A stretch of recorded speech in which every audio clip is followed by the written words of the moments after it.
사람은 언젠가 반드시 죽습니다. 문제는 죽음보다 더 무서운 것이 남겨진다는 점입니다. 유산 때문에 피를 보는 형제, 휴대폰 하나 열지 못해 영정사진도 못 구하는 가족, 마지막 인사를 듣지 못해 평생 후회하며 우는 자식까지. 정리하지 않은 삶의 끝은 지옥보다 더 고통스럽습니다. 떠나는 사람이 꼭 정리해야 할 5가지가 있습니다. 구독, 좋아요 부탁드리며 영상이 끝난 후 여러분들의 경험담과 생각을 댓글에 적어주시어 서로 소통하시길 부탁드립니다. 죽기 전 반드시 정리해야 할 5가지 중 첫 번째는 장례 방식에 대한 결정입니다. 죽음을 마주하는 순간은 누구에게나 한 번뿐입니다. 그런데 그 단 한 번의 마지막 장면이 준비되지 않았다는 이유만으로 엉망진창이 되어버리는 일이 너무나도 많습니다.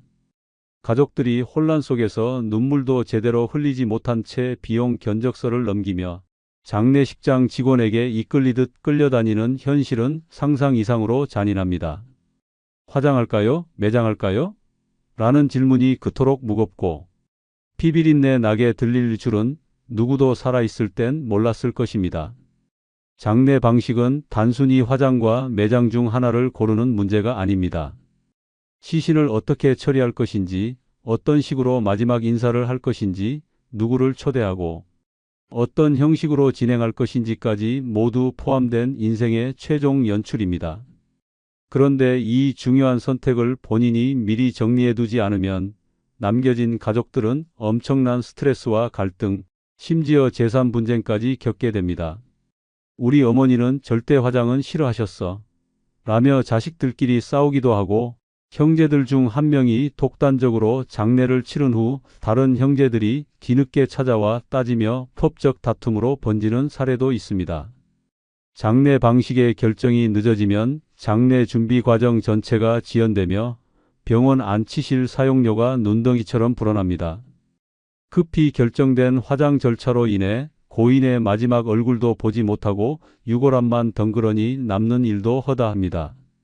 게다가 요즘 장례 비용은 하루하루가 다르게 올라가고 있어 아무런 준비 없이 맞닥뜨린 장례는 최소 수백만 원에서 수천만 원까지도 예상치 못한 지출을 초래합니다. 장례업체의 과도한 옵션 제한에 속아 필요 없는 서비스까지 덜컥 신청해 버리는 경우도 많습니다. 미리 본인의 장례 방식에 대한 의사를 문서로 남기고 가족들에게 그 내용을 분명히 전달해 두는 것은 사랑의 마지막 표현입니다. 장례식장 위치, 화장 여부, 예배나 불교식 의식 선택, 꽃장식 여부, 납골당 위치까지 세세하게 정해 두는 것이 좋습니다. 실제로 생전 장례 컨설팅을 통해 본인의 마지막 모습을 설계하는 생전 장례 계획이 점차 늘어나고 있는 이유도 여기에 있습니다. 이는 단순히 준비를 넘어서 삶을 정리하고 남겨진 사람들에게 고통이 아닌 위로를 주기 위한 아주 지혜로운 선택입니다. 한 할아버지의 사례가 있습니다. 그분은 평생을 무뚝뚝하게 살아온 탓에 가족들과 특별한 감정을 나눈 기억이 별로 없었습니다. 하지만 자신의 죽음만큼은 조용히 그리고 멋지게 떠나고 싶다고 생각하셨습니다. 그래서 미리 장례업체에 연락해 자신이 원하는 장례 방식, 유골을 뿌릴 장소, 마지막에 틀어줄 음악까지 모두 정리해 놓았습니다. 장례식 날 가족들은 작은 종이함에 담긴 지침서를 받아 들었습니다.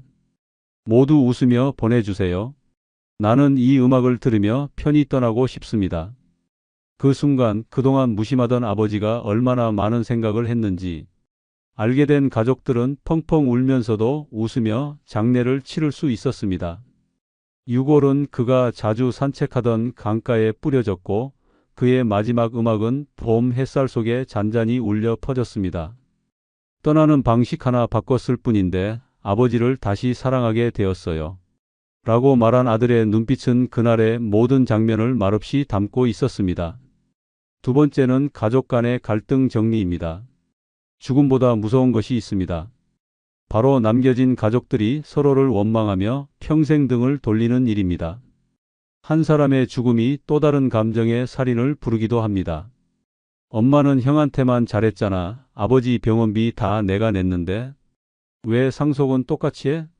이런 말들이 상속장 앞에서, 병원 복도에서, 심지어 빈소 한쪽 구석에서 터져 나옵니다. 죽음이 끝이 아니라 시작이 되어버리는 끔찍한 현실이 눈앞에서 펼쳐지는 순간입니다. 가족 간의 갈등은 아무런 예고 없이, 그리고 믿기 어려운 방식으로 터집니다. 평소 사이좋던 형제가 유산 앞에서 서류를 들이밀며 변호사를 부르고 자식들끼리 병간호 책임을 미루며 싸우는 모습은 생각보다 흔한 일입니다. 아버지가 널 더 예뻐했잖아. 너는 늦게 들어와서. 고생도 안 했잖아 하는 감정의 찌꺼기들이 죽음을 기점으로 폭발합니다. 문제는 이 갈등이 단 한 번의 언쟁으로 끝나지 않는다는 점입니다. 한 번 틀어진 가족 관계는 돌이킬 수 없을 만큼 냉랭해지고 결국 장례가 끝난 후에도 서로 연락을 끊고 얼굴조차 보지 않게 됩니다. 이런 사태를 막기 위한 유일한 방법은 생전의 갈등을 정리해두는 것입니다. 살아있을 때 솔직하게 자신의 입장을 전달하고 미안한 사람에게는 사과하고 고마운 사람에게는 감사를 표현하는 것입니다. 너무 늦기 전에, 너무 멀어지기 전에 마음을 정리해야 합니다. 때로는 가족 회의를 통해 서로의 감정을 꺼내놓고 조율하는 시간이 필요합니다. 특히 자식들에게 재산 분배 방식이나 돌봄 부담에 대한 기준을 명확히 말해두는 것이 중요합니다. 알아서 하겠지라는 생각은 최악의 시나리오를 부르는 초대장일 뿐입니다. 실제로 유산이 별로 없어도 싸움은 벌어집니다. 부모가 누구에게 더 많이 줬다는 감정적 불균형이 문제의 뿌리입니다. 특히 자식이 여럿일 경우 상속뿐 아니라 돌봄과 간병, 심지어 장례식장 음식값 부담까지도 싸움의 씨앗이 됩니다. 형제 중 한 명이 희생을 감수했을 때 그 노력을 다른 형제가 인정하지 않으면 관계는 급속도로 냉각됩니다. 결국 살아있을 때 각자의 입장을 조율하고 불씨를 꺼두는 것이 무엇보다 현명한 선택입니다. 어느 할머니의 이야기를 소개합니다. 세 자녀를 둔 이 할머니는 자식들이 나이 들수록 서로 말도 하지 않고 냉랭하게 지내는 것을 가슴 아파했습니다. 특히 큰딸과 막내 아들이 재산 문제로 수년간 말조차 안 한 상황이었습니다. 할머니는 결심했습니다. 가족을 모두 불러서 솔직한 가족 회의를 열기로 한 것입니다. 할머니는 그 자리에서 말했습니다. 나는 죽을 날이 얼마 안 남았지만 내가 떠나고 너희 셋이 싸우는 건 보고 싶지 않다. 각자 잘못한 일이 있다면 지금 털고 가자. 그날 처음엔 냉랭하던 분위기가 눈물과 웃음으로 바뀌었습니다. 큰딸은 오래 묵은 서운함을 털어놓았고 막내 아들은 자신의 무심함을 고백했습니다. 그리고 놀랍게도 그 가족은 그날 이후 명절마다 모이는 관계로 회복되었습니다. 이후 할머니가 세상을 떠났을 때 그 장례식장은 울음보다 웃음이 많았다고 합니다. 서로의 등을 토닥이며 엄마가 마지막에 우리를 살렸어 라고 말하는 자식들의 모습은 갈등을 정리한 한 사람의 용기에서 비롯된 기적이었습니다. 살아있을 때 바로 지금이 가족을 살릴 수 있는 마지막 기회입니다. 세 번째는 용서를 구할 사람에게 사과 편지입니다. 죽음은 모든 걸 끝내는 듯 보이지만 사실은 끝내지 못한 것들이 가장 오래 남습니다. 마음속 깊이 감춰둔 죄책감, 말하지 못한 미안함, 돌이킬 수 없는 행동들이 죽은 뒤에도 고통으로 이어집니다. 살아있을 때 사과하지 못하면 그 후에는 무덤 속까지 따라옵니다. 그때 내가 사과했더라면 지금 이토록 괴롭진 않았을 텐데라는 생각은 죽음보다 더 차가운 통증입니다. 마지막 순간에야 비로소 사람들은 깨닫습니다. 상처를 준 기억은 사라지지 않고 상처를 줬던 사람의 얼굴이 눈앞에서 떠나지 않는다는 것을. 사과 편지는 단순한 말의 나열이 아닙니다. 삶 전체를 고백하고 용서를 구하는 가장 인간적인 절규입니다. 진심 어린 편지 한 장이 30년간 깨진 관계를 되돌릴 수 있고 평생 얽힌 오해를 풀 수 있습니다. 그러나 대부분의 사람들은 죽음이 다가올 때까지 그 편지를 쓰지 않습니다. 미루고 미루다가 결국은 입을 열 수 없는 순간을 맞이합니다. 그때야 깨달아도 너무 늦은 것입니다. 가장 큰 후회는 말하지 않은 미안함입니다. 마음 한켠에 늘 걸려있던 그 한 사람, 한 사건을 끌어안은 채 떠나는 것은 너무도 고통스러운 일입니다. 심지어 죽기 직전에 그 사람은 지금 어디 있을까를 가장 많이 떠올린다고 합니다. 용서를 구하지 않은 채 세상을 떠나면 그 미안함은 남겨진 사람에게로 옮겨갑니다. 왜 진작 말을 하지 않았느냐는 후회와 함께 그 사람의 인생에도 깊은 상처를 남기게 됩니다. 사과 편지는 용기를 필요로 합니다. 쓰는 순간 그 사람과의 기억이 되살아나고 내 실수와 부족함이 낱낱이 드러나기 때문입니다. 하지만 바로 그 진심이 상대의 마음을 움직이는 열쇠가 됩니다. 사과는 잘못을 고백하는 것이 아니라 서로를 해방시키는 행위입니다. 내가 준 상처를 인정하고 그 감정을 존중하는 순간부터 새로운 치유가 시작됩니다.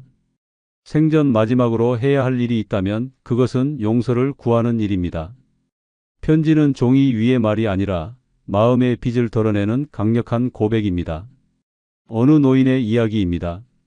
그는 젊은 시절 사업 실패로 인해 친구에게 그에게 빚을 남겼고 그 후 연락을 끊고 수십 년간 외면하며 살아왔습니다. 그는 죽음을 앞두고 자신이 가장 후회하는 일로 그 친구의 이름을 말했습니다. 그러다 어느 날 떨리는 손으로 편지를 썼습니다.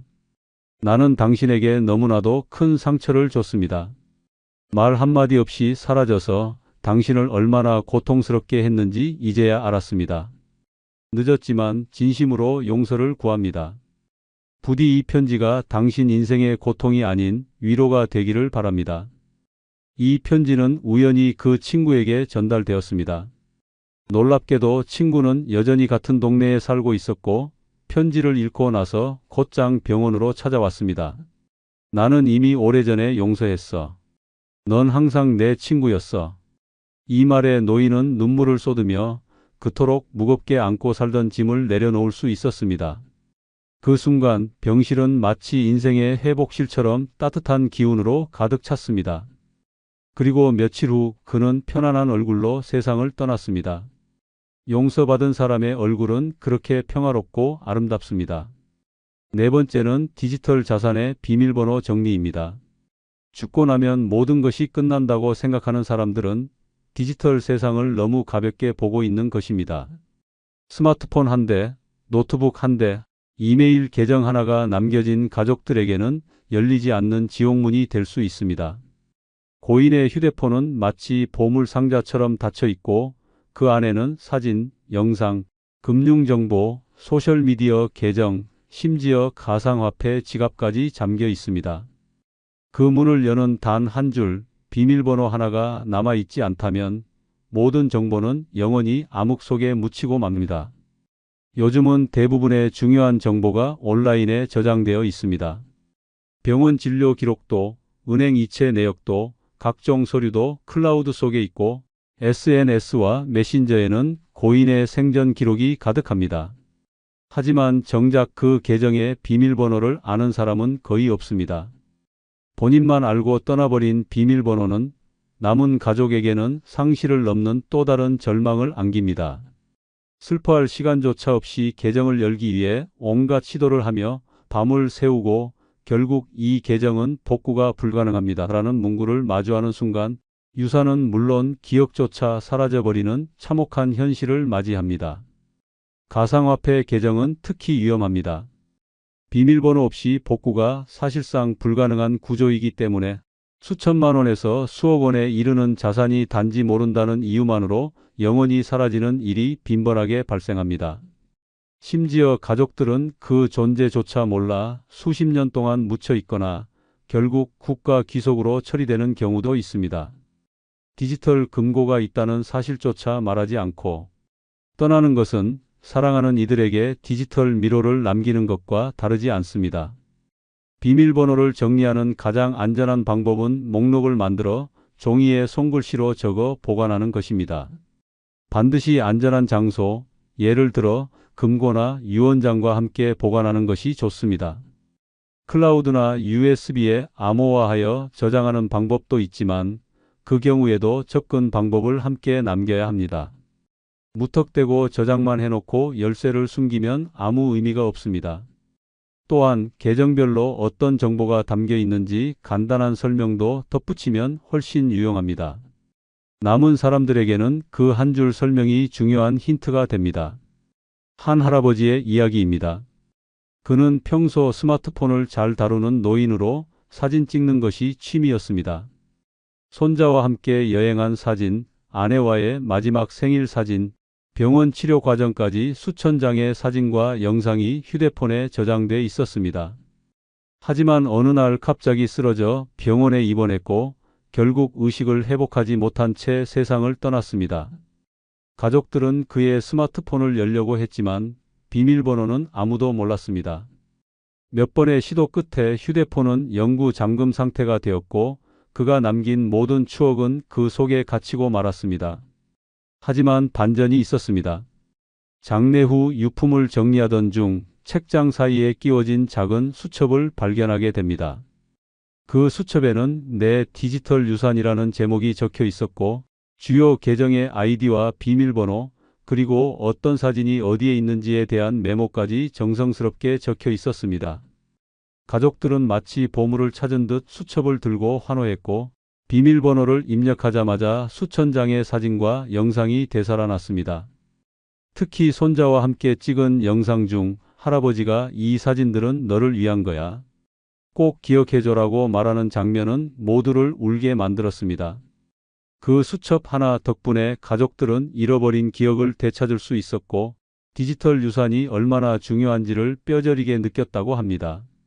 마지막으로 남길 수 있는 유산은 돈이 아니라 기억이며 연결입니다. 그 연결의 열쇠는 바로 비밀번호입니다. 다섯 번째는 유산 분배 방식 정리입니다. 죽음은 끝이 아니라 돈 앞에서 시작되는 전쟁입니다. 평생 모은 재산이 가족의 행복이 아니라 파멸의 도화선이 되는 상황은 생각보다 자주 벌어집니다. 유언 한 장 없이 떠난 부모의 집 앞에 자식들이 변호사를 대동하고 나타나는 모습은 더 이상 드라마 속 이야기가 아닙니다. 엄마가 생전에 나한테 그렇게 말했었다. 아버지가 이 집은 내 거라고 했다는 말들은 법적 효력이 없습니다. 오로지 종이 한 장, 명확한 유언장이 없다는 사실이 모든 혼돈의 시작입니다. 유산 분배를 정리하지 않으면 그 파장은 상상 이상입니다. 가족 간 소송은 물론 상속세 폭탄, 상가 점유 분쟁, 부동산 강제 매각 등 물질적인 손해는 물론이고 관계까지 완전히 파괴됩니다. 특히 상속인은 많고 유산은 한정되어 있을 때 갈등은 더 치열하게 터져 나옵니다. 형제 자매가 법정에서 서로를 향해 적처럼 서 있는 장면은 너무도 잔인하며 그 순간 부모가 평생 지켜온 가족이라는 이름은 무참히 찢겨집니다. 가장 큰 문제는 불공평한 분배에 대한 감정적 갈등입니다. 누구는 돈을 받아가고 누구는 간병만 했다는 불만이 수면 위로 드러나기 시작하면 상황은 걷잡을 수 없게 됩니다. 생전에 명확한 기준을 세우고 이유를 설명해 두는 것이 필수입니다. 재산이 많지 않아도 싸움은 벌어지고 오히려 작을수록 더 치열하게 다툽니다. 유산 분배는 단순히 액수를 나누는 일이 아니라 가족 간 감정의 균형을 조율하는 작업입니다. 유언장을 작성하는 것이 가장 효과적인 방법입니다. 법적 효력을 가지려면 자필 유언, 공정증서 유언 등의 절차를 지켜야 하며 내용에는 누가 얼마를 어떤 방식으로 받을 것인지 명확히 명시해야 합니다. 특정 자식에게 더 많이 줄 경우 왜 그렇게 했는지의 사유도 덧붙여야 나중에 불필요한 오해와 분쟁을 막을 수 있습니다. 또 상속세를 고려한 자산의 분할도 중요합니다. 무작정 나눴다가는 남은 가족들이 엄청난 세금 부담을 떠안게 되는 경우도 많습니다. 한 할머니의 사례입니다. 이 할머니는 평생 작은 가게를 운영하며 세 자녀를 키웠습니다. 그런데 한 자식은 서울에서 성공한 사업가가 되었고 다른 둘은 평범하게 살고 있었습니다. 특히 둘째 딸은 몇 년간 어머니를 간병하며 시간을 보냈습니다. 할머니는 유언장을 작성하며 이 가게 건물은 둘째에게 넘기겠다고 썼고 그 이유도 덧붙였습니다. 이 아이는 내 손발이 되어 나를 돌봐줬다. 그 정성을 나는 돈으로라도 보답하고 싶다. 할머니는 가족 모두를 모아 그 유언장을 직접 읽어주었습니다. 처음엔 정적이 흘렀지만 곧 장남이 말했습니다. 나는 어머니 뜻을 존중합니다. 저도 제 몫은 충분하니까요. 그 순간 막내가 웃으며 그래, 엄마 고생했어. 이게 맞는 거지라고 말했습니다. 할머니는 눈시울을 붉히며 너희들이 이렇게 말해줘서 정말 고맙다고 말했습니다. 그녀는 떠나기 전에 가족의 갈등을 막았고 그 결정 덕분에 자식들은 지금도 명절마다 모여 웃으며 어머니 이야기를 나눕니다. 유산은 돈이 아니라 사랑과 정의의 균형입니다. 생전에 그것을 정리하는 용기야말로 남은 이들을 위한 마지막 배려입니다. 누구에게 얼마나 줄 것인가 보다 더 중요한 것은 왜 그렇게 하기로 했는지를 미리 말해주는 따뜻한 설명입니다. 그것이 상속을 넘어 유산이 되는 순간입니다. 여러분, 죽음은 피할 수 없지만 남겨질 혼란은 미리 정리할 수 있습니다. 단 한 줄의 사과 편지 하나의 비밀번호, 명확한 유언 한 장이 누군가의 인생을 지옥에서 건져냅니다. 준비 없는 죽음은 파멸을 낳고 준비된 죽음은 사랑을 남깁니다. 떠나기 전에 정리해야 할 5가지, 그것은 내 삶의 마지막 책임이자 사랑의 유산입니다. 끝까지 시청해 주셔서 대단히 감사합니다. 늘 행복하시고 건강하시기 바랍니다. 젊었을 때 못 배웠지만 유식하고 품격 있게 보이는 비결 중 첫 번째는 상대의 말을 끝까지 듣는 습관입니다. 젊었을 때는 남의 말을 끝까지 듣는 일이 그렇게 중요하다고 느껴지지 않았습니다. 누가 뭘 말하든 그거 알아요 하고 중간에 끊거나 머릿속으로 이 사람 무슨 말하려고 하지? 계산기 두드리듯 분석하곤 했습니다. 하지만 나이 들어 삶의 깊이가 쌓일수록 진짜 지혜롭고 품격 있는 사람은 듣는 사람이라는 진실이 선명해집니다.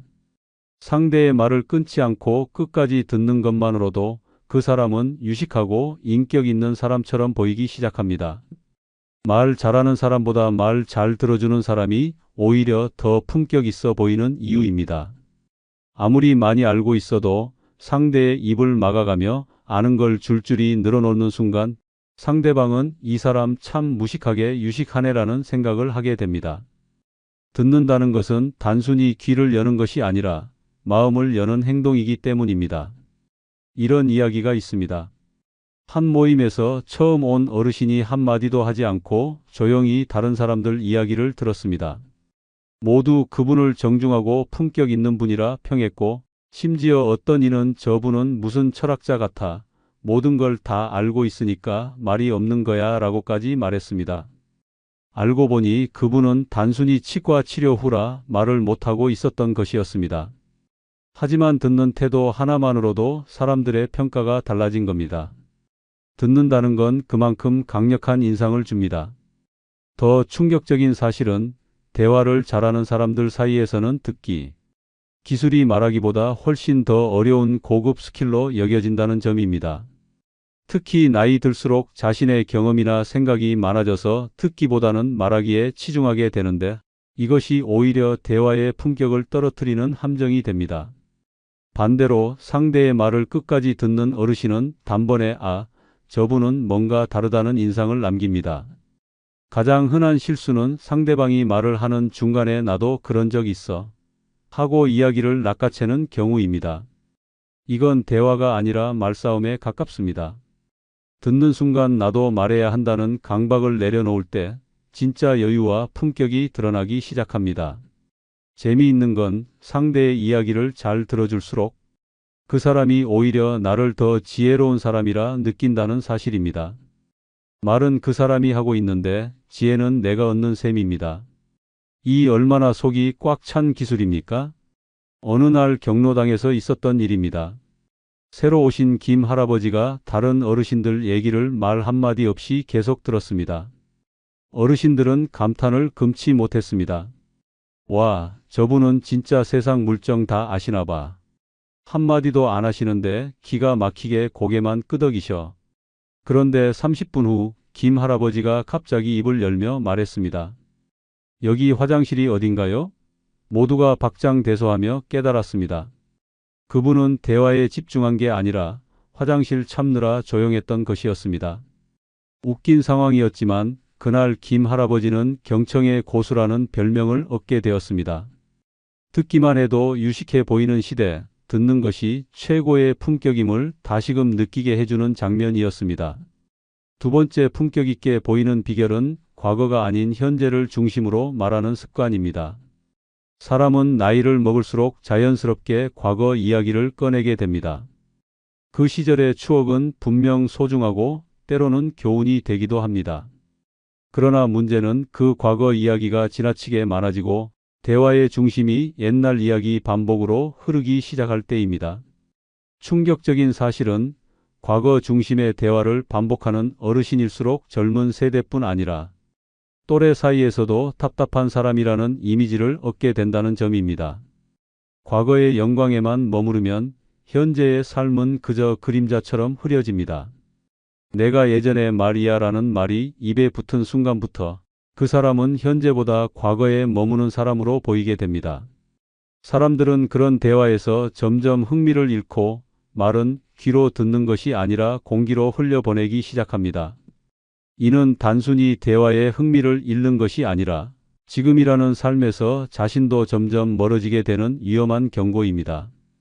유식하고 품격 있는 대화는 현재를 살아내는 사람에게서 나옵니다. 지금 보고 있는 책 이야기, 오늘 들은 뉴스 이야기, 요즘 하고 있는 취미나 건강관리법 같은 것이야말로 대화를 생기 있게 만들고 사람들과의 거리를 가깝게 만들어줍니다. 과거는 참고용이어야지 중심이 되어서는 안 됩니다. 지금을 이야기할 수 있어야 지적이고 생동감 있는 사람처럼 보입니다. 특히 젊은 사람들과의 대화에서는 현재 중심의 말이 더욱 중요합니다. 요즘 애들은 말이야로 시작하는 말은 아무리 따뜻한 의도라 해도 잔소리처럼 들리기 마련입니다. 반면 요즘은 이런 게 유행이라던데 나는 이런 생각이 들더라처럼 현재 속에서 나의 관점을 나누면 대화는 훨씬 부드럽고 깊어집니다. 사람들은 과거가 아닌 지금 함께 살아가고 있는 사람과의 연결을 원합니다. 한 할아버지가 자리에 앉자마자 이렇게 말했습니다. 내가 말이야, 1968년에 장관이랑도 악수했어. 그러자 옆에 있던 할머니가 말했습니다. 그래서요, 오늘은 누구랑 악수하셨나요? 그 순간 모두 웃음이 터졌습니다. 품격 있는 대화는 과거 자랑보다 현재 나눔에서 비롯된다는 진리를 보여주는 순간이었습니다. 실제로 어느 문화센터에서 미술 프로그램을 수강하던 이 할머니는 처음엔 늘 과거 이야기만 하셨습니다. 내가 젊었을 땐 그림을 얼마나 잘 그렸는지라는 말이 빠지지 않았습니다.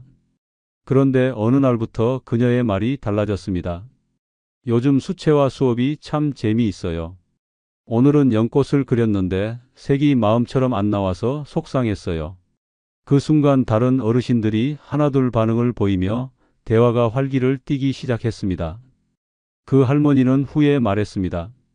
지금 이야기를 하니까 사람들이 내 말에 진짜 관심을 갖는 게 느껴졌어요. 옛날 얘기만 할 땐 다들 그냥 고개만 끄덕였거든요. 과거가 아닌 현재를 중심으로 말하는 습관은 대화의 품격을 높이고 사람과 사람 사이를 살아있게 만드는 지혜입니다. 세 번째 품격 있고 유식하게 보이는 비결은 말할 때 속도를 천천히 유지하는 입니다. 말이 빠르면 머리가 좋아 보일 거라는 착각을 하며 살았던 시절이 있습니다. 단어가 쏟아지는 속도에 사람들은 감탄할 줄 알았고 논리적이고 지적인 사람처럼 보일 줄 알았습니다. 하지만 실제로는 말이 빠르면 빠를수록 사람들은 더 피곤해하고 듣는 걸 포기하게 됩니다. 무엇보다 충격적인 건 나이가 들수록 빠른 말투는 조급하고 산만한 사람이라는 인상을 줄 수 있다는 사실입니다. 이 얼마나 무서운 일입니까? 노년에 유식하게 보이는 첫걸음은 말의 속도를 줄이는 것입니다. 천천히 말하는 사람은 여유 있어 보이고 생각이 깊어 보이며 무엇보다 품격이 느껴집니다. 같은 내용을 말해도 말의 속도가 느긋하면 듣는 이에게 이분은 자기 말에 확신이 있구나라는 인상을 심어줍니다. 반대로 말을 재촉하듯 쏟아내면 왜 이렇게 급하지? 라는 불안감만 안겨줍니다. 특히 노년에는 인생 경험이 많기 때문에 말하고 싶은 것이 많고 나눠주고 싶은 지혜도 넘칩니다. 하지만 그 모든 것을 빠르게 쏟아내는 순간 말의 무게는 공기처럼 가벼워집니다. 여운 없는 말은 기억되지 않습니다.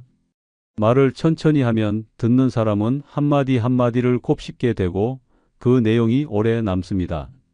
이것이야말로 유식한 대화의 본질입니다. 더 충격적인 건 천천히 말하는 사람에게는 말할 기회가 더 자주 찾아온다는 점입니다. 아이러니하게도 말을 천천히 하면 듣는 사람은 오히려 더 집중하게 되고 말을 놓치지 않으려 귀를 기울이게 됩니다.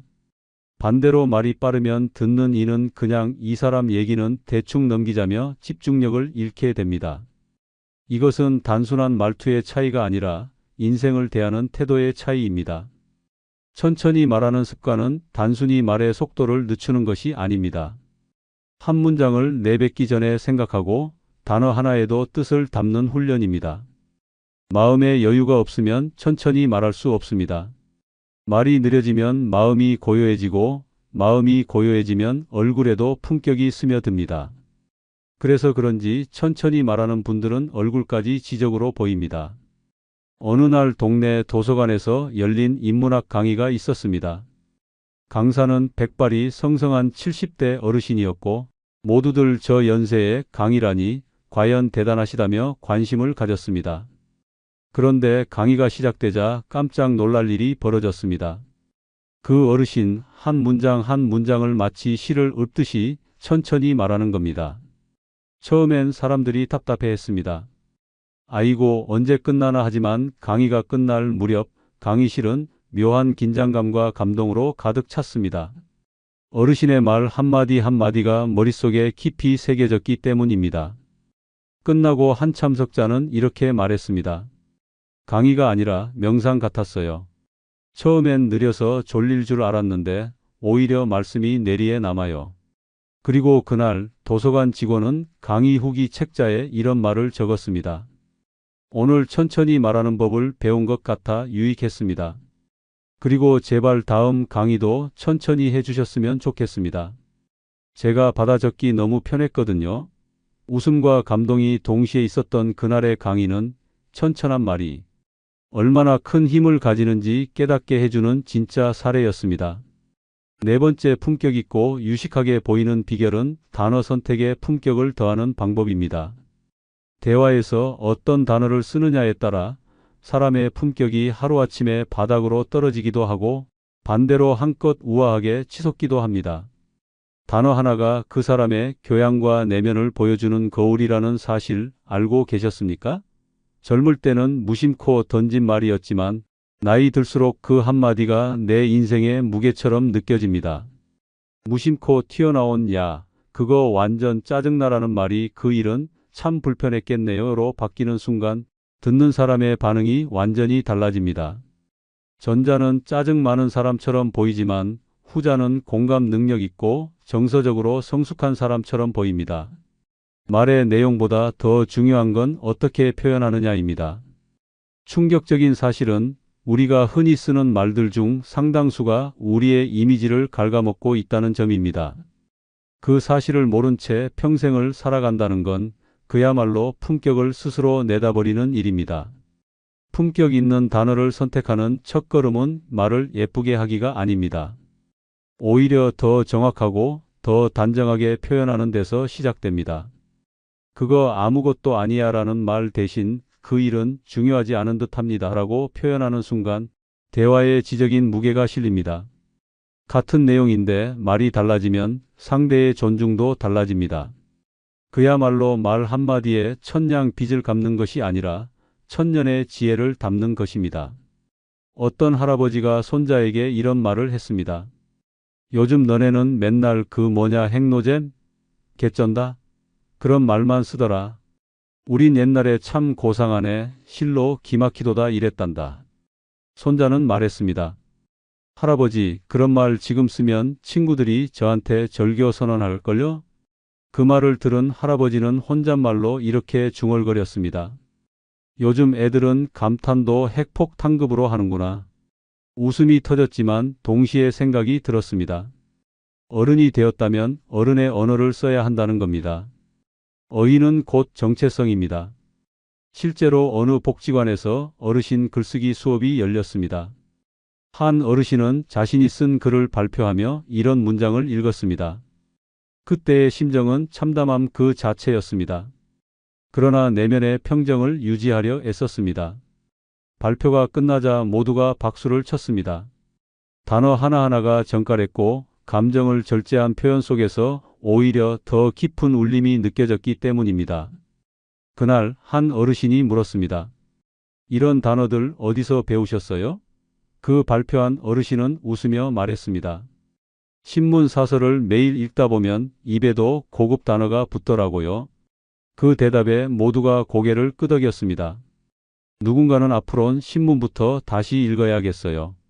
드라마 대사만 따라하다간 나도 홀로 인생 마무리할 뻔했네라며 폭소를 자아냈습니다. 말의 품격은 하루아침에 만들어지는 게 아닙니다. 하지만 단어 하나만 바꿔도 오늘 하루가 달라 보일 수 있습니다. 그리고 그것은 당신이 가장 쉽게, 그러나 가장 깊이 있게 품격을 높일 수 있는 길입니다. 다섯 번째 품격 있게 보이는 비결은 목소리의 크기를 조절해 분위기 맞추기입니다. 목소리는 단순한 소리가 아닙니다. 그 사람의 인격, 교양, 감정, 심지어 인생의 무게까지 고스란히 담기는 표현입니다. 그런데 목소리의 크기를 조절하지 못하면 아무리 좋은 말을 해도 그 품격이 바닥으로 곤두박질칩니다. 충격적인 사실은 노년기의 목소리가 커지면 사람들은 그를 자기 주장 강한 사람이 아니라 눈치 없는 사람으로 여긴다는 점입니다. 말은 맞지만 목소리가 상황을 못 따라가면 듣는 사람은 대화에서 마음을 닫아버립니다.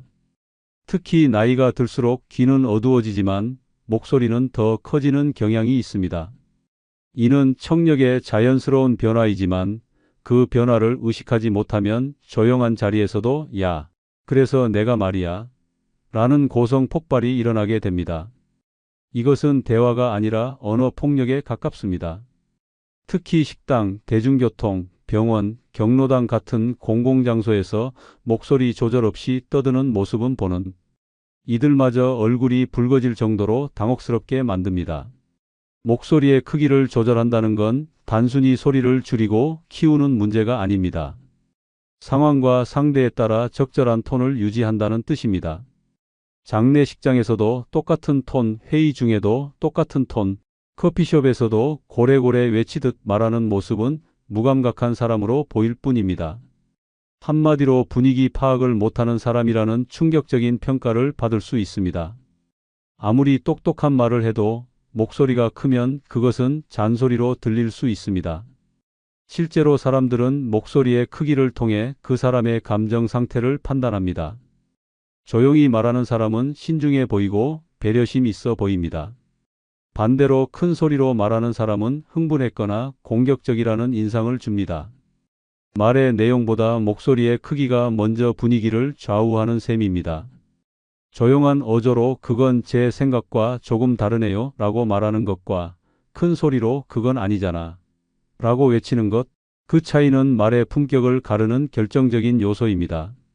어느 마을 경로당에서 있었던 실제 이야기입니다. 평소 인자하고 유쾌하기로 유명한 박 할머니는 주변 사람들과 대화하는 걸 참 좋아했습니다. 그런데 문제는 목소리였습니다. 평소에도 대화할 때마다 그야말로 확성기 수준의 볼륨으로 말하셨습니다. 동네 마트에서도 이 고등어 얼마요? 라고 외치시고 버스 안에서도 운전사 양반 좀 천천히 갑시다 하시는 바람에 사람들 시선이 한꺼번에 쏠리는 일이 잦았습니다. 경로당에서도 상황은 비슷했습니다. 다른 어르신들이 조용히 윷놀이를 하거나 책을 읽고 있을 때 박 할머니의 한마디가 경로당 전체를 울렸습니다. 얘기 좀 해봐요. 요즘 우리 손녀가 얼마나 예쁜지 알아요? 할머니의 정겨운 목소리는 좋았지만 그 크기 때문에 때로는 다른 어르신들의 대화까지 묻히기 일쑤였습니다. 어느 날 경로당에 새로 온 김 할머니가 조용히 말했습니다. 박 할머니 말씀 재밌는데 목소리 좀만 낮추시면 더 듣기 좋겠어요. 그 말에 박 할머니는 잠시 멈칫하더니 깔깔 웃으며 대답했습니다. 어머, 나 또 오디오 꽉 채웠지? 내가 방송국 체질인가 봐. 그날 이후 박 할머니는 노력하기 시작했습니다. 말할 때 일부러 한 박자 쉬고 목소리를 낮춰 말해보려 애썼습니다. 처음에는 잘 안 되었지만 주변에서 오늘은 아주 부드럽게 말씀하시네요 라고 칭찬하자 점점 더 자신감을 가지게 되었습니다. 그리고 놀라운 변화가 생겼습니다. 할머니의 이야기를 더 많은 어르신들이 귀 기울여 듣기 시작한 것입니다. 예전엔 시끄러워서 그냥 넘기던 이야기들이 이제는 그 다음은요? 하고 묻는 대화로 이어졌습니다. 목소리를 조금 낮추었을 뿐인데 대화가 더욱 따뜻해졌고 할머니의 품격은 한층 더 빛났습니다. 박 할머니는 이제 주변에서 조용한 매력의 고수라는 별명을 얻었습니다. 목소리 크기를 조절하는 것, 그건 단순한 기술이 아니라 진짜 배려이고 품격이라는 걸 온몸으로 보여준 사례였습니다. 여섯 번째 품격 있게 보이는 비결은 혼잣말을 삼가고 명확하게 말하는 훈련입니다. 대화 중 혼잣말처럼 웅얼거리는 습관은 자신도 모르게 상대의 관심과 신뢰를 갉아먹는 치명적인 독소입니다. 특히 노년에 들어 말의 힘이 더 중요해지는 시점에서 말을 또렷하게 하지 않고 혼잣말처럼 흐릿하게 내뱉는 습관은 품격 있는 인상을 순식간에 망가뜨릴 수 있습니다. 충격적인 사실은 많은 어르신들이 자신이 혼잣말을 하고 있다는 것조차 인지하지 못한다는 점입니다. 본인은 말했는데 못 들은 거지라고 생각하지만 실은 혼잣말처럼 들려 대화로 인식되지 않는 경우가 대다수입니다. 명확하게 말하는 사람은 신뢰를 줍니다. 글쎄 그게 뭐였더라라는 말보다 그 일은 어제 오후에 있었습니다라고 정확히 말하는 사람이 훨씬 더 지적으로 보입니다. 그런데 문제는 혼잣말이 단순한 버릇으로 끝나지 않는다는 점입니다. 혼잣말이 반복되면 산만한 사람, 무슨 말인지 모르는 사람이라는 낙인이 찍힐 수 있습니다. 특히 요즘 세대는 딱 부러지게 말하는 사람에게 신뢰를 보내기 때문에 혼잣말 습관은 세대 간의 소통에서도 큰 벽이 됩니다. 말이 흐릿하면 생각도 흐릿해 보입니다. 심지어 말을 명확히 하지 않으면 중요한 이야기도 가볍게 들릴 수 있고 의견 전달의 핵심이 사라집니다.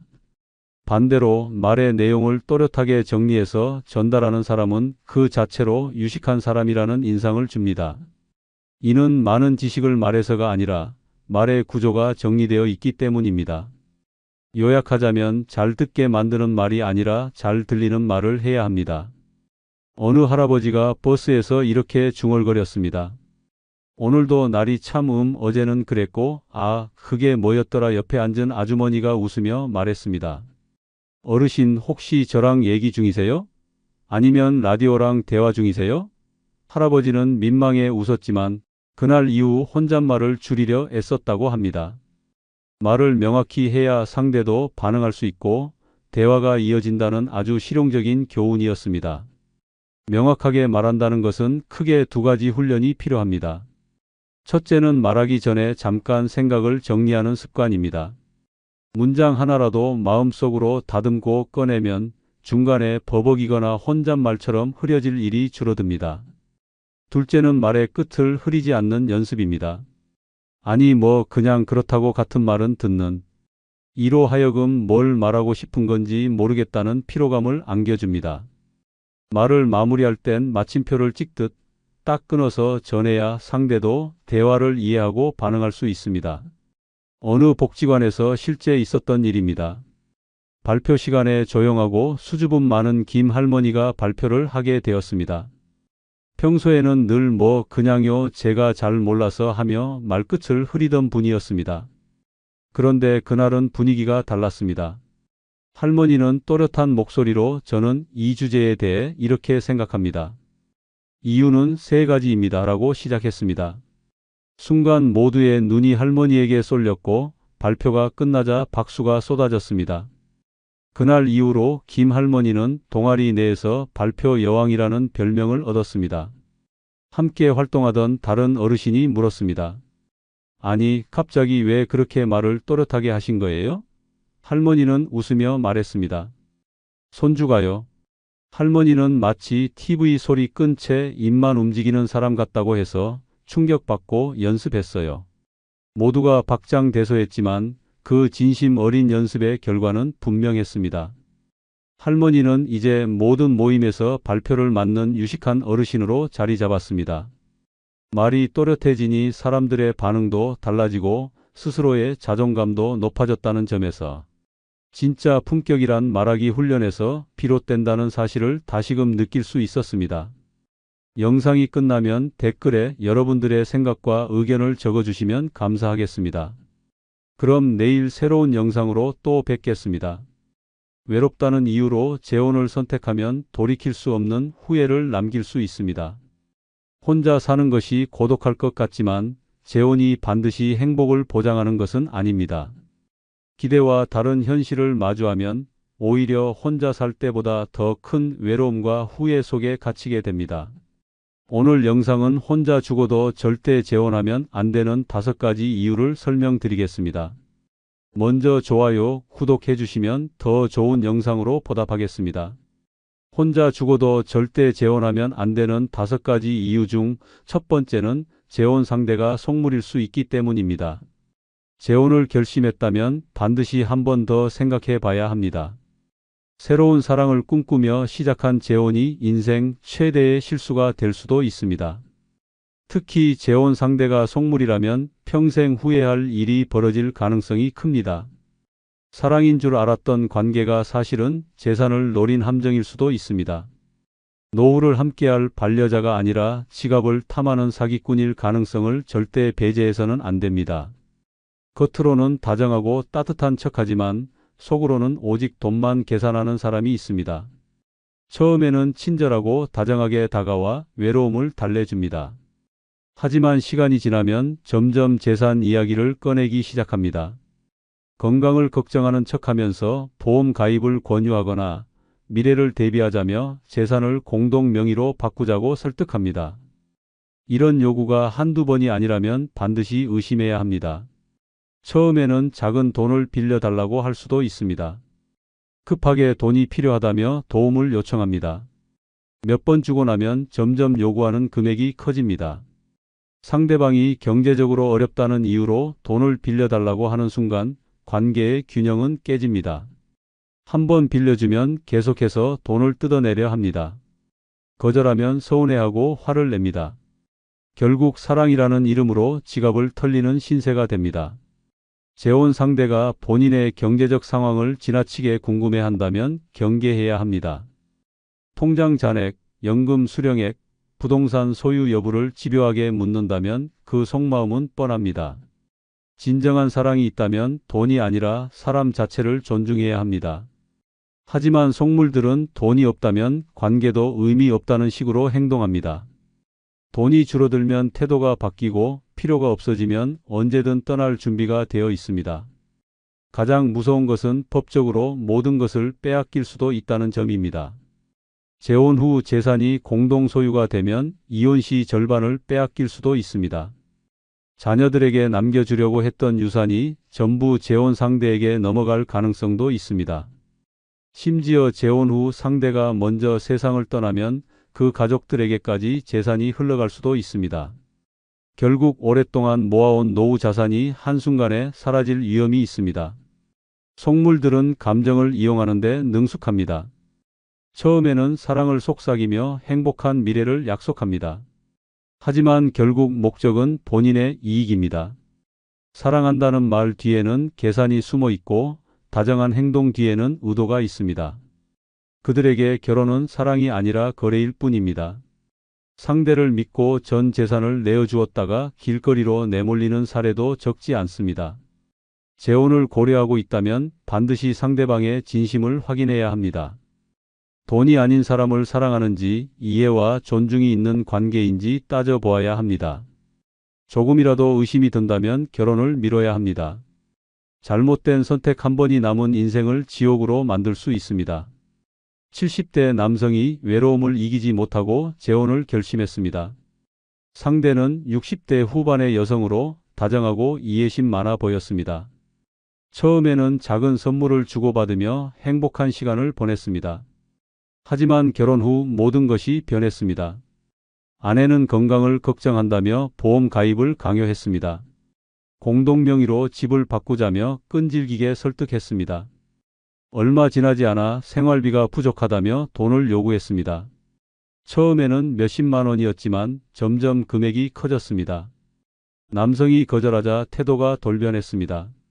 화를 내고 눈물을 보이며 정없다며 비난했습니다. 결국 남성은 아내가 원하는 대로 재산을 정리했습니다. 하지만 그 순간 아내는 돌변했습니다. 집을 팔고 그에게 돈을 챙기더니 이혼을 요구했습니다. 이미 재산의 절반이 아내의 것이었고 남성은 남은 돈마저 빼앗긴 채 쫓겨났습니다. 자녀들은 충격을 받았지만 이미 법적으로 돌이킬 방법이 없었습니다. 평생 모아온 돈을 한순간에 빼앗기고 남성은 월세방을 전전하며 노년을 보내고 있습니다. 사랑이라 믿었던 관계는 철저히 계산된 함정이었습니다. 재혼을 꿈꾸는 순간 이런 비극이 남의 일이 아닐 수도 있습니다. 두 번째 이유는 새로운 가정에서 눈치를 보며 살아야 할 수 있기 때문입니다. 재혼을 하면 새로운 가정을 꾸리게 됩니다. 하지만 그 가정이 진정한 내 집이 될 수 있을까요? 처음에는 따뜻하게 맞아줄 것 같지만 시간이 지나면 결국 남처럼 대우받을 가능성이 큽니다. 노후를 편안하게 보내려 했던 결정이 오히려 평생 눈치를 보며 살아야 하는 악몽이 될 수도 있습니다. 배우자의 자녀들이 가장 큰 걸림돌이 될 수 있습니다. 성인이 된 자녀들은 부모의 재혼을 반가워하지 않는 경우가 많습니다. 아버지 혹은 어머니를 빼앗겼다고 생각하고 재산 문제로 불안해합니다. 처음에는 예의를 지키지만 시간이 지나면 무시하거나 차갑게 대할 수도 있습니다. 가족이라고 생각했는데 정작 그들은 재산을 지키기 위한 경쟁자로 여길 수 있습니다. 집에서 내 자리가 없습니다. 배우자와 함께 살아도 늘 손님 같은 느낌이 듭니다. 식사할 때도 어색한 분위기, 대화에서 느껴지는 미묘한 거리감이 지속됩니다. 가족 모임이 있어도 초대받지 못하거나 참석해도 말 한마디 섞기 어려운 상황이 벌어질 수 있습니다. 이 집이 내 집이 아니라 배우자와 그 가족의 공간이라는 현실을 깨닫는 순간 깊은 외로움이 밀려옵니다. 배우자와 갈등이 생기면 더욱 외롭습니다. 싸우기라도 하면 가족들은 배우자의 편을 들 것입니다. 내 의견은 무시당하고 혼자 외딴 섬처럼 남겨질 수 있습니다. 기분 나쁘다고 말 한마디 했다가 어른이 돼서 왜 그렇게 예민하냐는 핀잔을 들을 수도 있습니다. 배우자는 자녀들을 감싸고 나만 이방인이 됩니다. 경제적으로도 눈치를 보게 됩니다. 함께 생활하며 생활비를 부담하지만 내가 번 돈이 아니라는 이유로 내 돈을 마음대로 쓸 수도 없습니다. 용돈을 받는 입장이 되면 더욱 서럽습니다. 내 돈을 쓰는 것도 눈치가 보이고 가족들에게 경제적으로 기대는 모양새가 될 수도 있습니다. 평생 일하며 번 돈이 있음에도 눈치를 봐야 하는 신세가 됩니다. 건강이 나빠지면 상황은 더욱 심각해집니다. 젊은 부부라면 병간호도 당연한 일이지만 재혼 가정에서는 다릅니다. 배우자의 자녀들이 나를 돌봐줄까요? 오히려 부담스러운 존재로 취급될 가능성이 높습니다. 결국 이런 상황을 피하려면 항상 조심하고 배려하고 희생해야 합니다. 작은 말 한마디도 신경 써야 하고 분위기를 살피며 행동해야 합니다. 내가 편히 쉴 곳이 아니라 눈치 보며 조용히 살아야 하는 공간이 됩니다. 이런 환경에서 행복할 수 있을까요? 차라리 혼자 사는 것이 더 평온하고 자유로울 수도 있습니다. 재혼을 결정하기 전에 반드시 현실적인 부분을 고려해야 합니다. 노후를 평화롭게 보내고 싶다면 새로운 가정에서 외로운 이방인이 되는 일을 피하는 것이 최선일 수도 있습니다. 60대 여성이 외로움을 이기지 못하고 재혼을 결심했습니다. 상대는 70대 남성으로 다정하고 믿음직스러웠습니다. 하지만 결혼 후 그녀는 하루하루를 눈치 보며 살아야 했습니다. 남편의 자녀들은 처음부터 싸늘했습니다. 겉으로는 인사를 했지만 대놓고 무시하는 태도가 느껴졌습니다. 집안 분위기는 늘 서먹했고 그녀는 손님처럼 조심스럽게 행동해야 했습니다. 식사 자리에서도 그녀의 의견은 철저히 배제되었습니다. 남편과 다정하게 대화를 나누면 자녀들의 불편한 시선이 느껴졌고 결국 말을 아끼게 되었습니다. 경제적으로도 서러웠습니다. 남편이 생활비를 부담했지만 자녀들은 그녀가 돈을 빼앗으려 한다고 의심했습니다. 용돈을 쓰는 것도 눈치가 보였고 쇼핑을 다녀오면 쓸데없이 돈을 낭비한다는 눈초리를 받았습니다. 결정적으로 그녀가 아프자 상황이 최악으로 치달았습니다. 남편의 자녀들은 병원비가 부담된다며 치료를 미루라고 했습니다. 결국 그녀는 자신이 이 가정에서 불청객일 뿐이라는 사실을 깨달았습니다. 행복할 줄 알았던 재혼은 평생 눈치만 보다 끝나는 악몽이었습니다. 세 번째 이유는 배우자의 병수발을 들어야 할 수 있기 때문입니다. 재혼을 하면 남은 인생을 함께 의지하며 살아갈 것이라 기대합니다. 하지만 그 기대가 처참히 무너지는 순간이 있습니다. 바로 배우자가 병에 걸렸을 때입니다.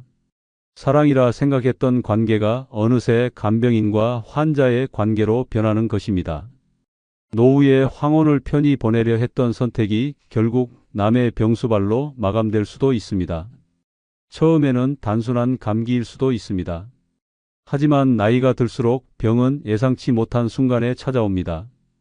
배우자가 쓰러지고 몸을 가누지 못하면 간병의 몫은 고스란히 나에게 돌아옵니다. 병원비 부담은 물론이고 하루 종일 환자를 돌봐야 하는 현실이 펼쳐집니다.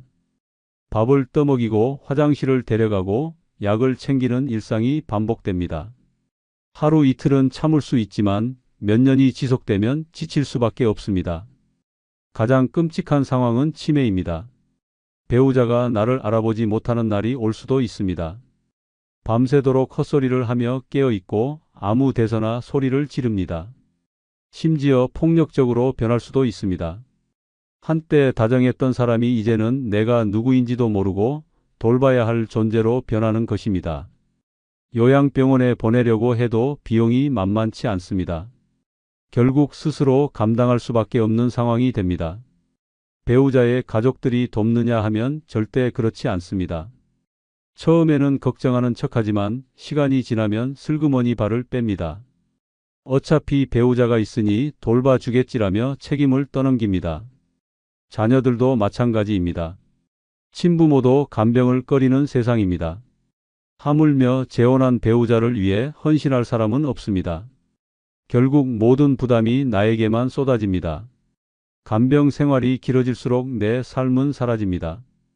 바깥 나들이는커녕 제대로 된 식사조차 하기 어려운 상황이 됩니다. 하루 종일 병든 배우자의 기분에 맞춰 살아야 합니다. 가끔은 내가 왜 이러고 살아야 하나라는 생각이 들 수도 있습니다. 하지만 이미 선택한 이상 후회해도 돌이킬 수 없습니다. 이혼을 생각할 수도 있지만 병든 배우자를 버리는 사람이 된다는 죄책감이 나를 올가맵니다. 간병은 체력만 소모되는 것이 아닙니다. 정신적으로도 극한의 고통을 줍니다. 한때 사랑했던 사람이 점점 쇠약해지는 모습을 지켜보는 것은 너무나도 잔인한 일입니다. 하지만 정작 나는 아무 도움도 받을 수 없습니다. 도와줄 사람이 없고 힘들어도 하소연할 곳이 없습니다.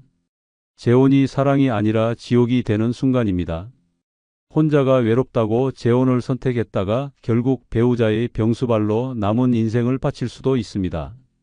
자신을 챙기기도 버거운 나이에 남을 돌보는 인생을 원한다면 모를 일이지만 그렇지 않다면 다시 한번 생각해야 합니다. 노후에는 나 자신을 위한 삶을 살아야 합니다. 혼자 사는 것이 무섭다고 해서 무작정 재혼을 선택하면 남은 인생을 병간호로 마칠 수도 있습니다. 60대 여성이 외로움을 이기지 못하고 재혼을 결심했습니다. 남편은 70대 초반으로 건강해 보였고 함께 노후를 즐기자며 다정하게 다가왔습니다. 하지만 결혼한 지 1년도 채 되지 않아 남편이 뇌졸중으로 쓰러졌습니다. 병원에서는 장기 치료가 필요하다고 했습니다. 남편은 거동이 어려워졌고 밥을 떠먹여주고 화장실까지 부축해야 했습니다. 밤마다 헛소리를 하며 깨어 있었고 때때로 화를 내며 짜증을 부렸습니다.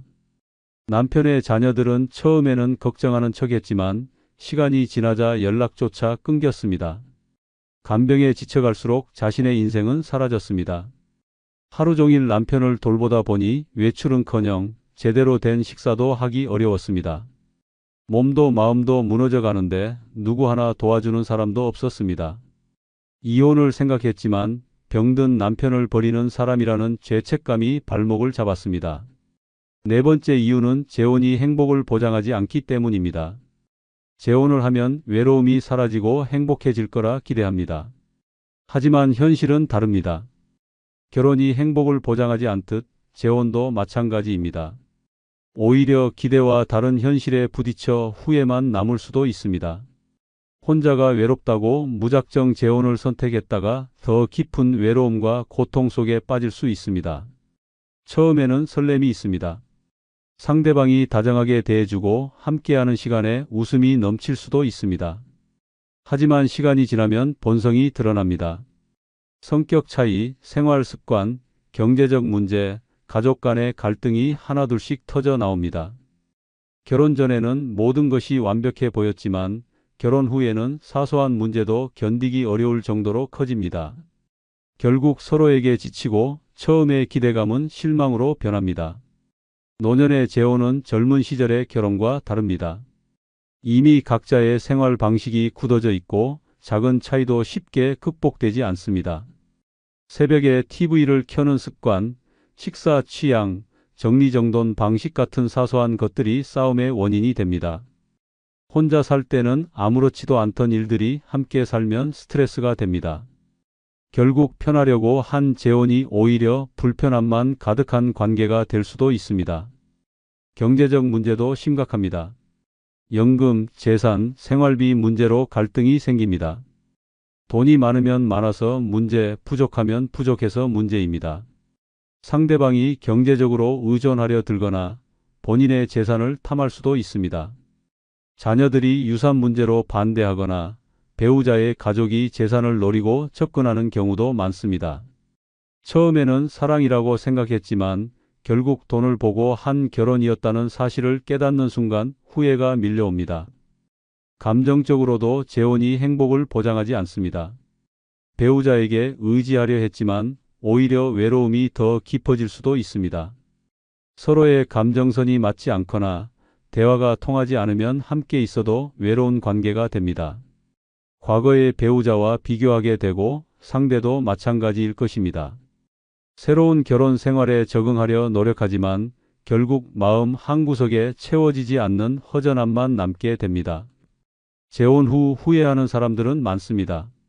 혼자가 외로울 것 같아 재혼했지만 결국 혼자일 때가 더 자유롭고 평온했다고 말합니다. 혼자 살면 모든 것이 내 마음대로지만 재혼하면 상대에게 맞춰야 하고 갈등이 생기면 스트레스가 커집니다. 결국 다시 혼자가 되고 싶다는 생각이 들지만 이미 늦었습니다. 재혼이 행복을 보장한다고 믿었다가 오히려 인생을 망칠 수도 있습니다. 노후의 행복은 배우자가 아니라 자신에게 달려 있습니다. 재혼이 아니라 혼자만의 삶을 즐기는 것이 더 나을 수도 있습니다. 여행을 가고 취미를 즐기고 자유롭게 생활하는 것이 오히려 더 행복할 수 있습니다. 단순히 외롭다는 이유로 재혼을 선택하는 것은 위험한 일입니다. 혼자 죽는 것이 두려워 재혼을 택했다가 결국 더 외롭고 불행한 결혼 생활 속에 갇힐 수도 있습니다. 70대 남성이 외로움을 견디지 못하고 재혼을 결심했습니다. 상대는 60대 후반의 여성으로 다정하고 따뜻한 사람이었습니다. 처음에는 함께하는 모든 것이 행복했습니다. 하지만 결혼 후 상황이 급변했습니다. 아내는 사소한 것까지 간섭했습니다. 밥 먹는 방식, TV 보는 시간, 친구를 만나는 것까지 잔소리를 늘어놓았습니다. 자유로운 노후를 기대했지만 오히려 감옥에 갇힌 기분이었습니다. 돈 문제도 심각했습니다. 생활비를 부담하는 것은 당연한 일이라며 남편의 연금과 재산을 관리하려 들었습니다. 자녀들에게 주려던 유산을 건드리려 하자 갈등이 폭발했습니다. 싸움이 반복되자 결국 대화도 사라졌습니다. 함께 있어도 말 한마디 없이 각자 시간을 보냈습니다. 혼자 살 때보다 더 외롭다는 사실을 깨달았지만 이미 늦었습니다. 이혼을 고민했지만 주변의 시선과 경제적 문제로 쉽게 결정을 내릴 수 없었습니다. 다섯 번째 이유는 배우자가 본인의 생활 방식을 바꾸려 할 수 있기 때문입니다. 재혼을 하면 각자의 삶을 존중해 줄 것이라 기대합니다. 하지만 현실은 다릅니다. 배우자는 나를 있는 그대로 받아들이는 것이 아니라 본인의 방식대로 바꾸려 들 가능성이 큽니다. 나이가 들수록 생활 습관이 굳어지고 작은 변화에도 적응하기 어려워집니다. 재혼이란 결국 두 사람이 한 공간에서 살아가는 것이기 때문에 내 삶의 방식이 무너지고 스트레스가 쌓이는 상황이 벌어질 수 있습니다. 아침에 일어나는 시간부터 문제가 됩니다. 평생 일찍 일어나 산책을 하던 사람이 있다면 늦잠을 즐기는 배우자와 충돌할 수밖에 없습니다. 혼자 살 때는 내 리듬대로 살았지만 이제는 상대의 눈치를 봐야 합니다. 식사 습관도 마찬가지입니다. 짜게 먹는 것을 좋아하는데 배우자가 싱겁게 먹어야 한다고 강요하면 스트레스가 쌓입니다. 매 끼니마다 잔소리를 듣고 결국 내가 맞춰야 하는 상황이 됩니다.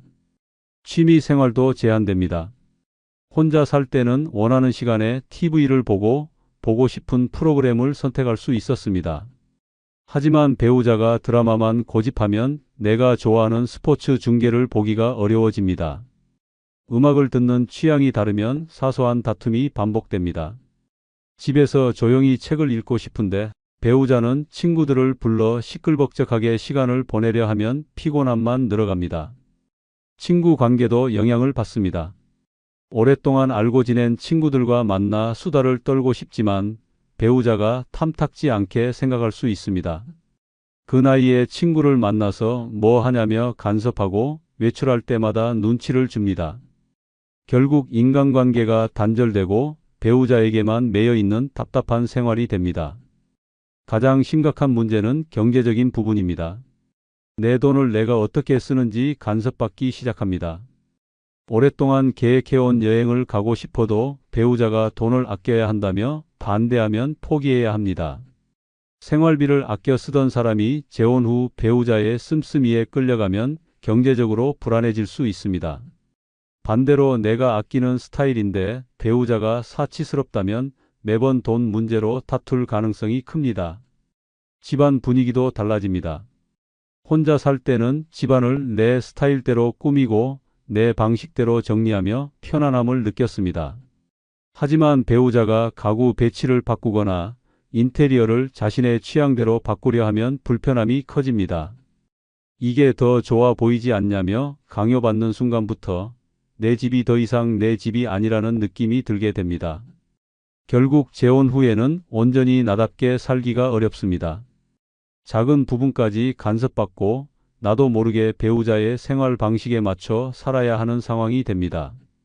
혼자 사는 것이 외롭다고 재혼했지만 결국 내 삶을 잃어버리고 스트레스만 쌓이는 결과를 맞이할 수도 있습니다.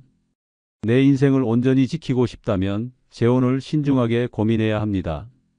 60대 남성이 외로움을 이유로 재혼을 결심했습니다. 상대는 60대 후반의 여성으로 처음에는 다정하고 배려심 깊은 사람처럼 보였습니다. 하지만 결혼 후 그녀는 남편의 생활 방식을 하나씩 바꾸려 했습니다. 매일 새벽에 일어나 운동을 하던 남편에게 나이 들어서 뭐 하러 그렇게 움직이냐며 잔소리를 했습니다. 결국 남편은 운동을 포기했습니다. 식습관도 문제였습니다. 짜게 먹는 것이 건강에 안 좋다며 남편이 좋아하던 반찬을 없애고 억지로 건강식을 먹이려 했습니다. TV 취향도 충돌했습니다. 남편은 뉴스를 보며 하루를 시작하는 습관이 있었지만 아내는 드라마를 틀어놓고 온종일 시청했습니다. 리모컨을 두고 싸우는 것이 일상이 되었고 남편은 결국 방에서 혼자 지냈습니다. 친구들과의 만남도 제한되었습니다. 결혼했으면 가정에 충실해야 한다며 외출을 못하게 했습니다. 아내의 방식대로만 살아야 했고 혼자 살 때보다 더 답답한 생활이 되었습니다. 결국 행복을 기대했던 재혼이 스트레스와 후회만 남긴 선택이 되었습니다. 마지막으로 좋아요, 구독 한 번 더 부탁드립니다. 감사합니다. 냄새나는 몸, 썩어가는 피부, 진물 흐르는 틈새. 이것이 노년의 일상이라면 90세까지 살아서 무엇하겠습니까? 매일 씻는다고 안심하지 마십시오. 당신이 매일 놓치고 있는 5곳의 구석진 부위에 세균과 곰팡이, 악취와 염증이 도사리고 있습니다.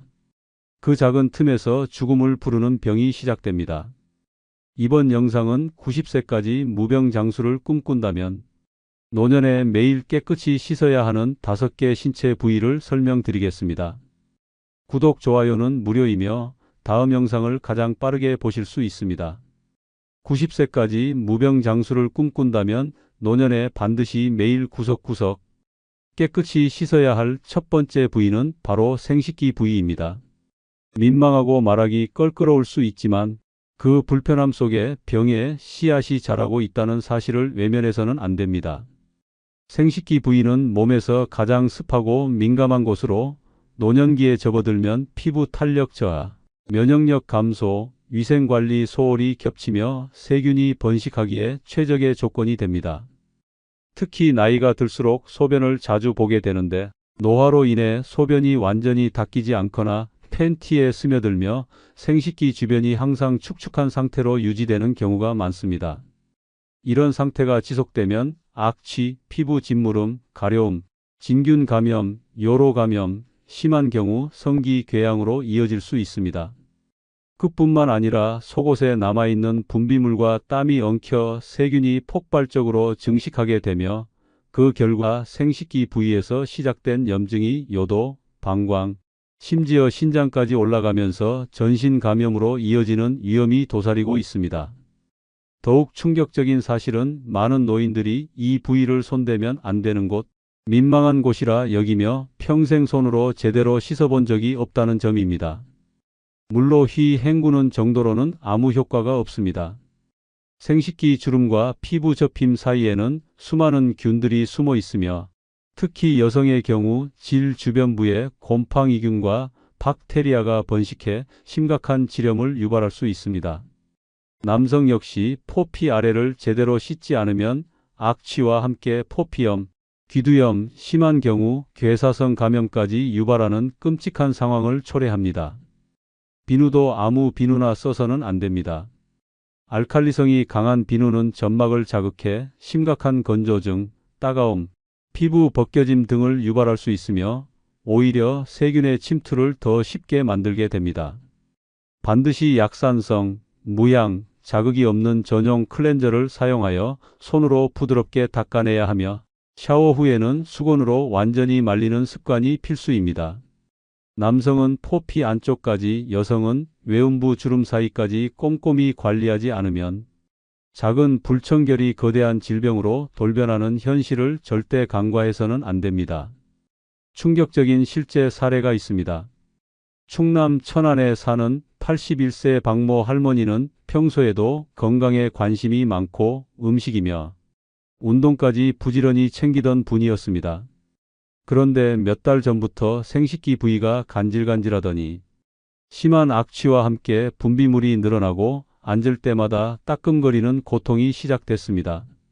처음엔 나이 들어 생긴 흔한 증상이라 생각하고 참았지만 결국 견디지 못하고 산부인과를 찾았습니다. 검진 결과는 심한 곰팡이성 질염과 외음부염 그리고 세균성 감염까지 겹친 복합 감염 상태였습니다. 의사는 말했습니다. 이대로 방치했으면 방광까지 감염돼 입원하셨어야 해요. 가족들 앞에서는 부끄러워 아무 말 못하고 혼자 끙끙 앓다 병을 키운 박 할머니는 치료 후 이렇게 말했습니다. 생식기라고 손대는 게 창피하다고 생각했는데 그 생각이 병을 만든 거였어. 하루만 씻어도 냄새가 달라지는 걸 느껴. 그날 이후 박 할머니는 매일 샤워할 때마다 따뜻한 물에 전용 클렌저를 사용해 외음부를 부드럽게 씻고 항상 마른 수건으로 닦는 습관을 들였습니다. 그리고 생전 처음 속옷도 면소재로 바꾸고 하루 2번씩 갈아입기 시작했습니다. 놀랍게도 몇 주 만에 증상이 완전히 사라졌고 자신감을 되찾은 할머니는 지금은 앉는 것도 걷는 것도 새털처럼 가벼워라며 활짝 웃었습니다. 생식기 부위를 깨끗이 씻는 습관은 단순한 위생의 문제가 아닙니다. 그것은 노년의 존엄과 건강, 삶의 질을 지키는 마지막 보루입니다. 아무도 말해주지 않지만 누구에게나 해당되는 이 현실을 외면하지 마십시오. 매일 구석구석 씻는 습관, 그중 생식기 부위는 당신의 무병장수를 결정짓는 숨겨진 키포인트입니다. 조심스럽게 다루되 절대로 소홀히 하지 마십시오. 부끄러움은 순간이지만 병은 평생을 따라옵니다. 매일 구석구석 깨끗이 씻어야 할 두 번째 부위는 배꼽입니다. 작고 보이지 않는 구멍이지만 이곳은 말 그대로 세균의 지뢰밭, 몸속에 썩은 냄새 공장이라 불릴 만큼 위협적인 부위입니다. 많은 사람들은 샤워할 때 배꼽은 손이 가는 대로 대충 문지르거나 아예 씻지 않고 지나치기 일쑤입니다. 겉으로는 작고 평범한 주름처럼 보이지만 그 속엔 땀, 기름, 각질, 세균, 먼지가 수북이 쌓여 검은 찌꺼기로 굳어져 가며 악취를 내뿜는 고약한 소굴이 됩니다.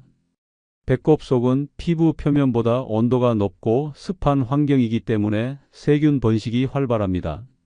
특히 고령자의 경우 면역력이 약해지기 때문에 이 작은 공간에서 생긴 피부 감염, 곰팡이, 염증, 심지어 농양까지 번질 수 있습니다. 그로 인해 가렵고 따갑고 진물까지 생기며 일상생활을 불편하게 만들 뿐 아니라 중증 감염으로 병원에 실려가는 경우도 있습니다.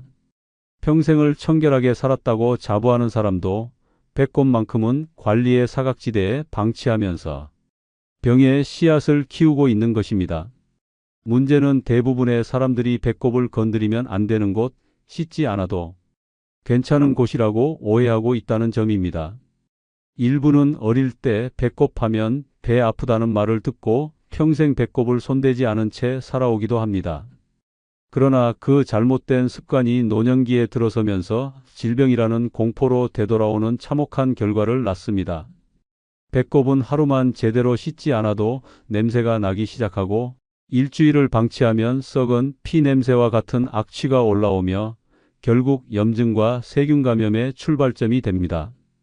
배꼽을 씻을 때는 반드시 부드러운 면봉이나 화장솜에 클렌징 오일이나 비누 거품을 묻혀 살살 닦아내는 것이 좋습니다. 억지로 파거나 손톱으로 긁는 행위는 피부 손상을 일으켜 오히려 더 큰 감염을 부를 수 있습니다. 또한 샤워 후에는 배꼽 속까지 물기를 완전히 말려주는 것이 중요합니다.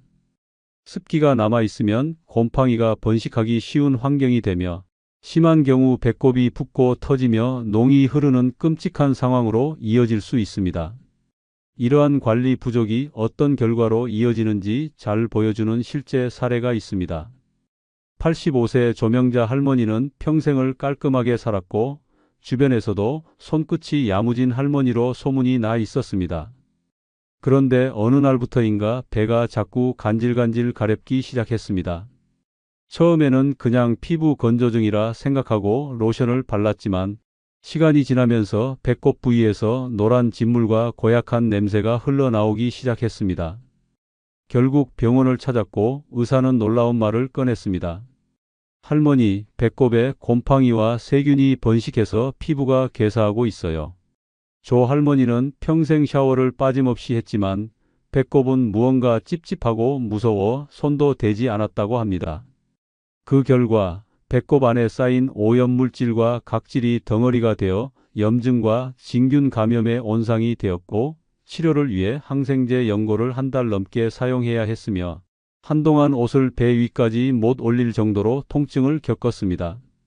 손주들이 안아주러 올 때마다 배를 움켜쥐고 피해야 했고 배꼽 하나로 이렇게까지 고생하게 될 줄은 몰랐다는 말을 남기며 깊이 후회했습니다. 이처럼 작은 구멍 하나, 배꼽을 씻지 않는 것만으로도 노년의 건강이 망가질 수 있다는 사실은 충격적입니다. 90세까지 무병장수하고 싶다면 절대 잊어서는 안 되는 곳, 바로 배꼽입니다. 매일 구석구석 깨끗이 씻는 것, 그 중에서도 배꼽을 청결하게 관리하는 습관은 삶의 품격을 지키는 최소한의 책임이자 건강한 노년을 위한 가장 강력한 방패입니다. 노년에 매일 깨끗이 씻어야 할 세 번째 부위는 코 속입니다. 많은 사람들이 얼굴은 깨끗하게 세안하면서도 코 속은 알아서 청소되겠지라고 생각하고 무심히 넘깁니다. 그러나 이 작은 구멍 속에는 상상을 초월하는 세균의 왕국, 먼지와 점액의 쓰레기, 덤이 숨겨진 병의 창고가 자리 잡고 있습니다. 특히 노년기에는 호흡기 기능이 떨어지고 점막이 약해지기 때문에 이 코 속의 청결 여부가 기관지염, 축농증, 폐렴까지 이어지는 생사의 갈림길이 됩니다. 코는 단순히 냄새를 맡는 기관이 아닙니다. 외부에 오염된 공기와 세균, 미세먼지, 곰팡이 포자, 바이러스를 걸러주는 첫 번째 방어막 역할을 합니다. 하지만 이 방어막이 더러워지면 오히려 세균을 저장하고 증식시키는 병의 온상으로 변합니다. 특히 고령자는 코털이 얇아지고 점액 분비가 줄어들기 때문에 이물질이 더 쉽게 달라붙고 한번 달라붙은 찌꺼기가 딱딱한 코딱지, 곰팡이, 세균 찌꺼기로 굳어지며 염증을 유발합니다. 코 속을 제대로 청결히 하지 않으면 콧구멍 안쪽이 헐고 비염과 축농증이 만성화되며 세균이 뇌까지 침투해 뇌수막염, 중이염, 시신경염 같은 무서운 합병증으로 번질 수 있습니다. 게다가 마른 코딱지를 억지로 손으로 후비면 코 안에 미세 상처가 생기고 그 틈으로 세균이 침입해 코가 벌겋게 붓고 검는 염증성 질환이 발생하게 됩니다. 일명 코안이 썩는 증상이라 불릴 정도로 고통스럽고 위험한 상황이 닥칠 수 있습니다. 또한 코 속이 더러우면 숨을 쉬는 것도 힘들어지고 산소 공급이 줄어들면서 두통, 집중력 저하, 기억력 저하, 심지어 인지 기능 악화로 이어지게 됩니다. 뇌로 가는 산소가 부족해지면 노인의 치매 위험은 급격히 높아지며 단순한 코 속 관리 부족이 인생 전체를 무너뜨리는 결과로 이어지는 것입니다. 코 속 청결은 하루 한 번 따뜻한 물로 적신 면봉이나 전용 세척기를 이용해 부드럽게 점액과 찌꺼기를 제거하는 것부터 시작해야 합니다. 절대 손가락으로 후비거나 거칠게 문지르지 말고 가습기나 식염수, 스프레이를 함께 사용해 촉촉한 점막 상태를 유지하는 것이 중요합니다. 건조한 환경에서는 코 속 점막이 갈라져 출혈이 생기고 이것이 감염으로 이어질 수 있으므로 실내 습도도 관리해야 합니다. 이와 관련해 실제로 충격적인 사례가 있습니다. 84세 양정환 어르신은 평소 코를 잘 푸는 것으로 스스로를 깔끔한 사람이라 여겼습니다. 하지만 문제는 그 코를 풀기만 했을 뿐 코 속을 씻는 습관은 전혀 없었다는 점이었습니다. 어느 날부터인가 자꾸 코가 막히고 머리가 띵하고 밤에 잠을 자도 피곤함이 가시지 않는 증상이 시작됐습니다. 처음엔 감기라 생각하고 며칠을 버텼지만 증상은 점점 악화되었습니다. 결국 병원을 찾았고 CT 촬영 결과는 충격 그 자체였습니다. 양쪽 비강이 모두 염증으로 부어오르고 코 안에는 썩은 점액 덩어리와 고름이 가득한 상태였습니다. 의사의 말에 따르면 코 안의 염증이 이미 축농증을 넘어 뇌 근처까지 번질 위험이 있는 상황이었고 급히 항생제와 비강 세척 치료를 받아야 했습니다. 양 어르신은 병원 치료를 받으며 이렇게 말했습니다. 나는 코 푸는 것만 잘하면 되는 줄 알았지 코 속을 매일 씻어야 한다는 건 상상도 못했어. 코가 썩고 있었다는 말을 들었을 때는 정말 소름이 끼쳤다네. 치료 후 양 어르신은 하루도 빠짐없이 비강 세척을 하고 실내 습도를 유지하며 코를 손으로 만지지 않는 생활 습관을 들였습니다. 그 결과 숨쉬기가 훨씬 편해졌고 머리도 맑아지고 잠도 깊이 잘 수 있게 되었습니다. 코 속은 작지만 그 영향은 전신에 퍼집니다. 작고 보이지 않는 곳이지만 그 속에서 질병이 시작되고 생명이 위협받을 수 있습니다. 90세까지 무병장수를 원한다면 오늘부터라도 코 속을 씻는 습관을 반드시 들여야 합니다.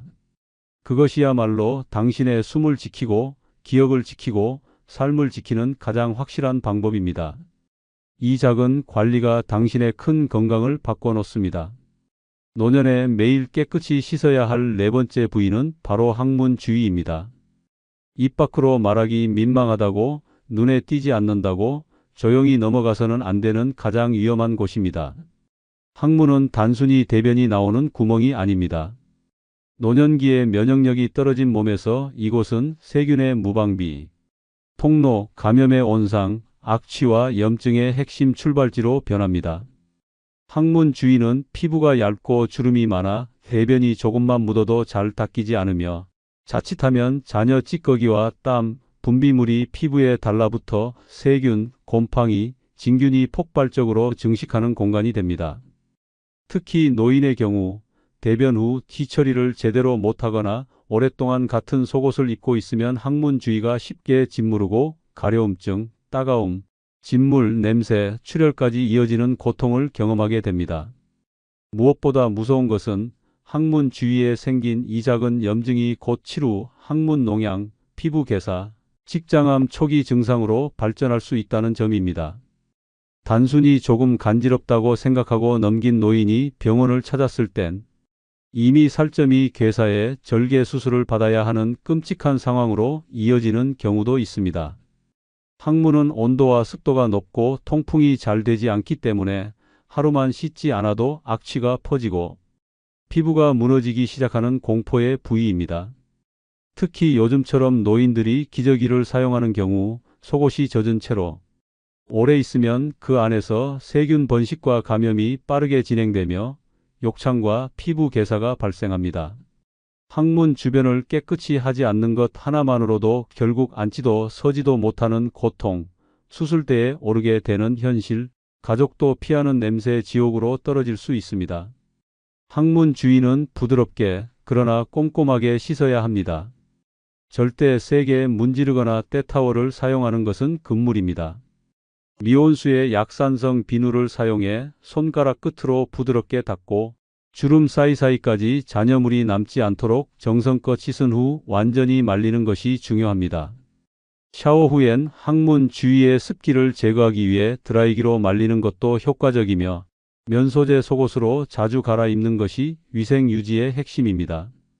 이와 관련해 충격적인 실제 사례가 있습니다.